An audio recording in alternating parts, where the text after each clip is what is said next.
Asosi 12 santimetr va balandligi 8 santimetr bo'lgan teng yo'li uchburchakka aylana chizilgan va unga uchburchakning asosiga parallel qilib urinma o'tkazildi. Bu urinmaning uchburchak tomonlari orasidagi uzunligini toping. Bizni kesmamizda MN kesmani so'rayapti. Hop, asosi 12 santimetr, balandligi 8 santimetrga teng.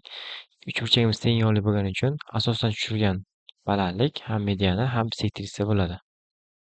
Dastlab uchburchak B1C dan to'g'ri burchakli uchburchak bo'lgani uchun Pifagor teoremasiga ko'ra BC ni topadigan bo'lsak, BCimiz 10 ga teng. Chunki 6 bilan 8 Pifagor sonlari bo'lgani uchun 10 ga teng. Ikkinchisi, uchburchakka ichkisiga aylanar radiusi topish formulasi 2s taqsim perimetr.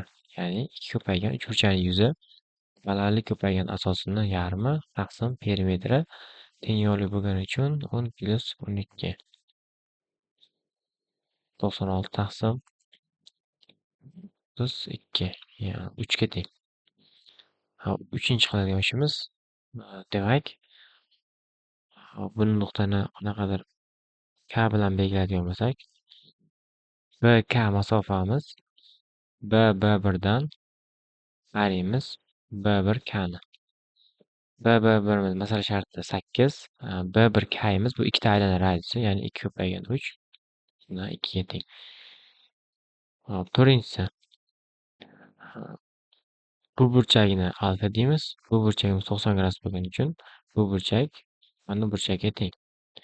Demak, uchburchakning 3 ta burchagiga teng bo'lsa, bu o'xshash deyiladi. BKN o'xshash bo'lyapti uchburchak B1C ga. O'xshash bo'lgani uchun BK ni B1 ga nisbati KN ni B1C ga nisbatiga teng. Buni KN ni topadigan bo'lsak, 2 taqsim 8 ko'paytirilgan B1C'imiz 6 ga teng. 3 taqsim 2. Hop, MN kesma teng yo'lli bo'lgani uchun kichkina MBN uchburchakda ham 3 dan tushirgan balandligi ham mediana ham sektriса bo'ladi. Shu sababli MNimiz 2 ta KN ga teng. 2 ko'paygan 3 taqsim 2. Demak, javob 3 santimetr ekan. Hop, ikkinchi usul ham bor. Ikkinchi usulni birga ko'rib ketadigan bo'lsak, bizda dastlab aylanani uchburchakning yon tomoniga urish nuqtasini Q bilan belgilaylik. Natijada BQ kesma uzunligini A bilan belgilaymiz. NQ kesma uzunligini X bilan belgilasak, bu ham X bo'ladi. Teng yo'li bo'lgani uchun bunisi ham X, bunisi ham X ga teng. Bir nuqtadan chiqqan urinmalar o'zaro teng bo'lgani uchun bu tomoni ham BM ham, ya'ni urish nuqtasi ham BLimiz ham A ga teng. Hop, kichkina perimetr, ya'ni MBN uchburchagining perimetrini topadigan bo'lsak, perimetrimiz 3 tomonning yig'indisiga teng.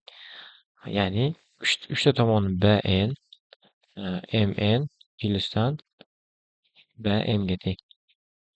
Hop, BN masofa mana chizmada ko'rinib turibdi. Bu masofamiz jami A dan X ayirganimizga teng.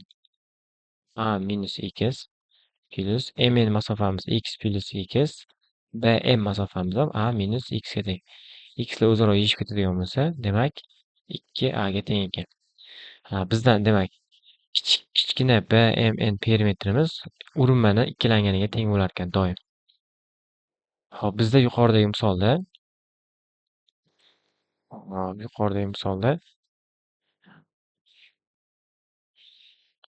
jami BC tomonimiz 10 ga teng edi.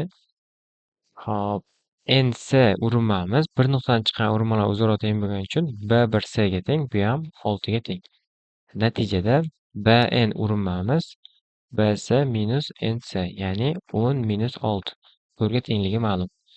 Hop, BNimiz 4 ga teng bo'lsa, perimetr MBN perimetri 2 ko'paygan BN 2 ko'paygan 4 8 ga teng.